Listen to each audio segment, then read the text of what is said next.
Like Zoink Scoob, there's a mystery afoot at the Golden Tiki.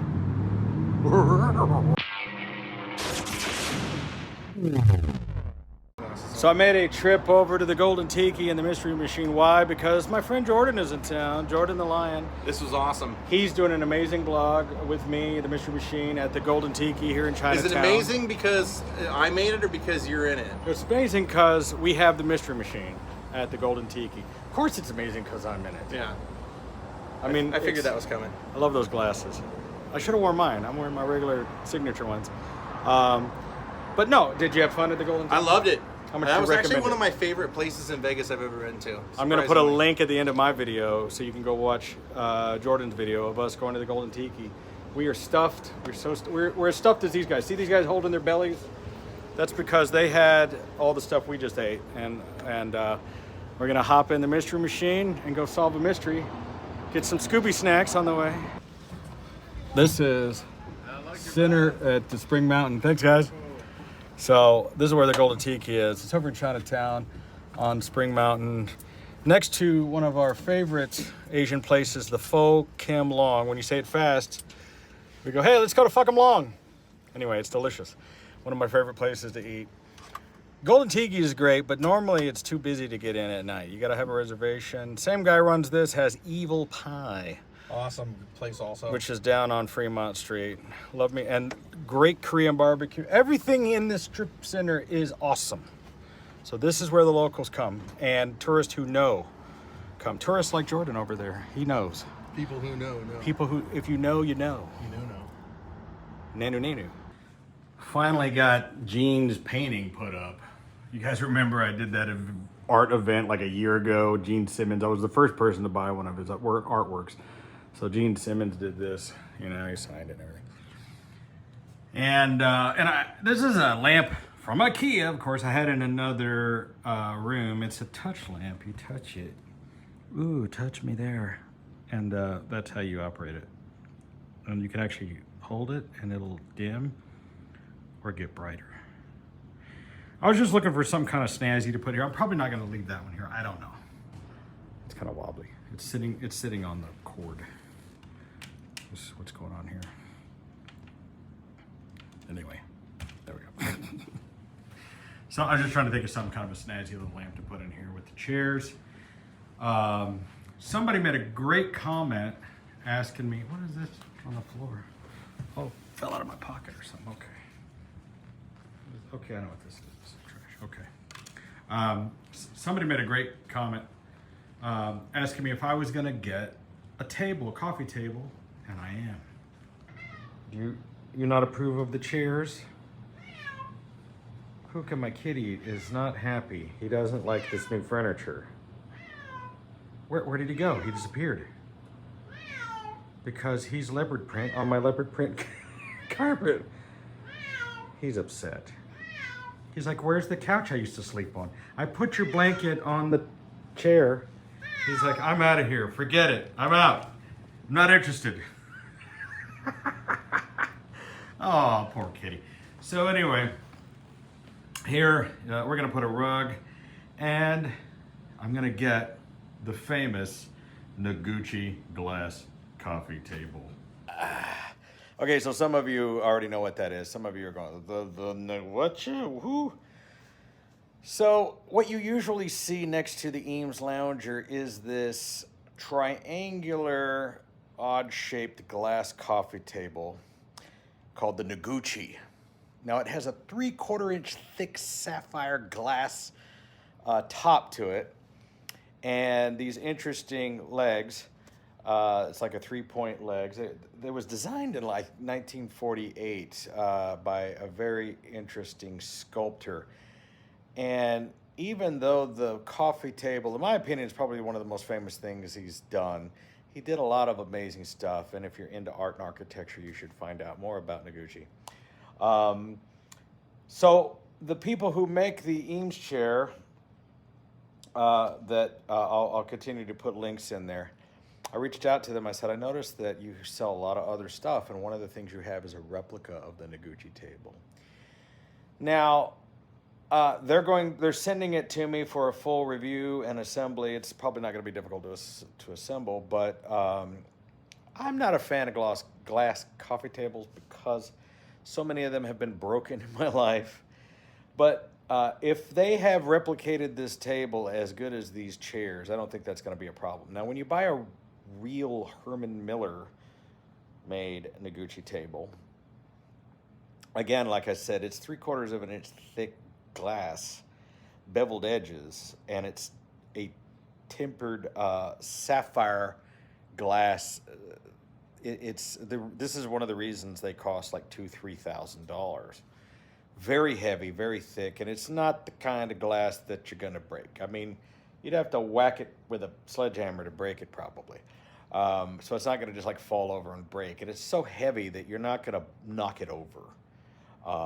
You know, but people who have big clumsy dogs know not to have glass coffee tables. I just got that little cat.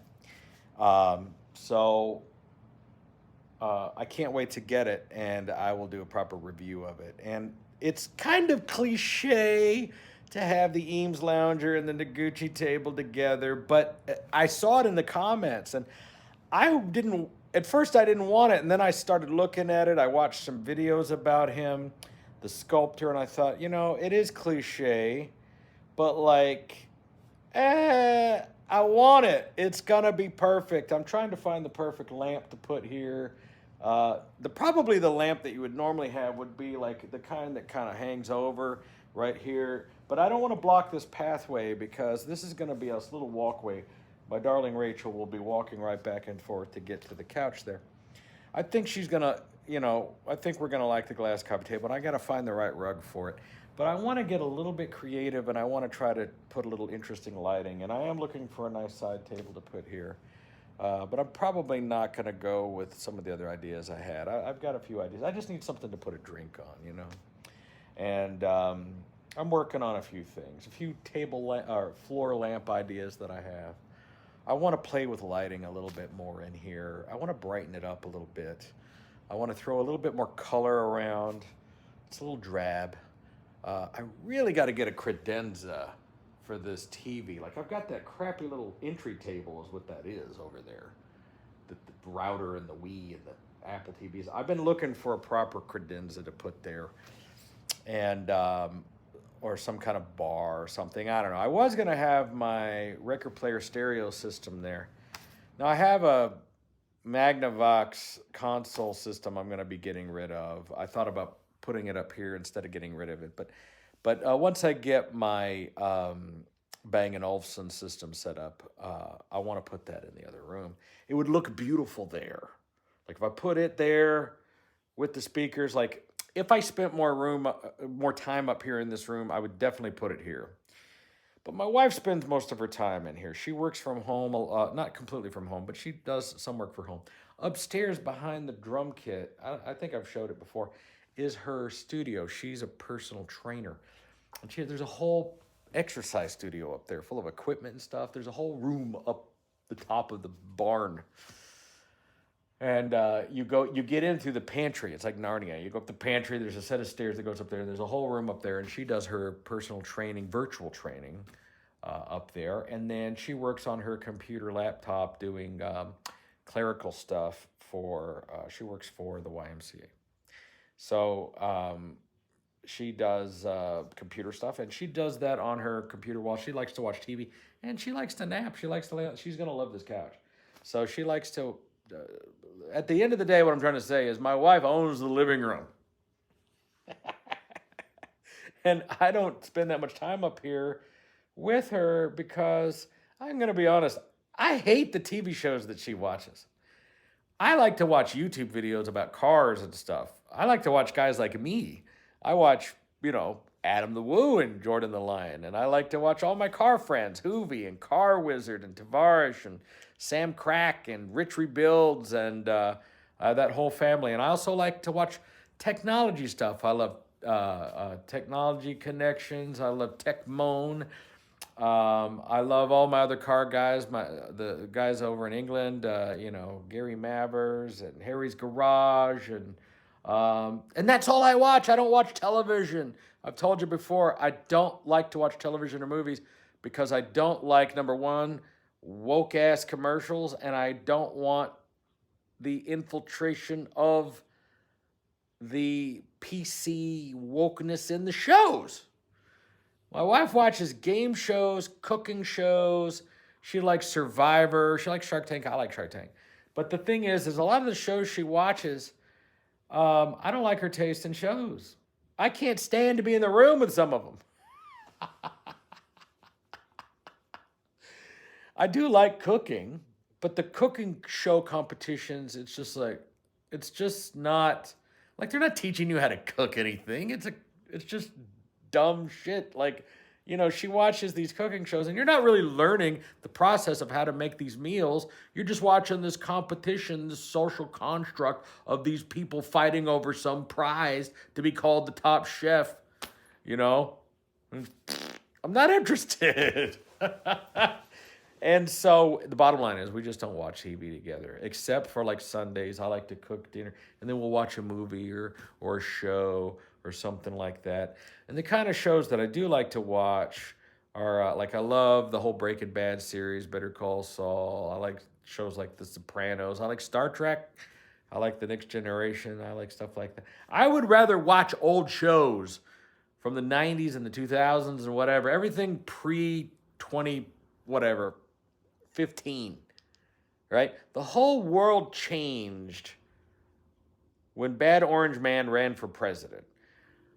When that happened, everything changed from that moment on, and it hasn't been the same since. And if I could get that time machine to do time machine stuff, I would go back in time and go live in the 80s. Not just because it had the best music and the best movies, but just because you could have fun. People weren't uptight.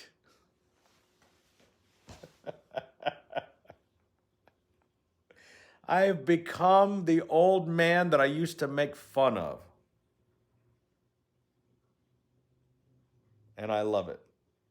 When you get here, if you're lucky enough to make it to damn near 50, you'll understand your dad and your grandpa in a way that you never thought you would. And I don't know. Just sitting around bitching in my $10,000 easy chair that I got for $2,000 or whatever it is. The point is redecorating the. We were talking about coffee tables, and I went on some friggin' rant.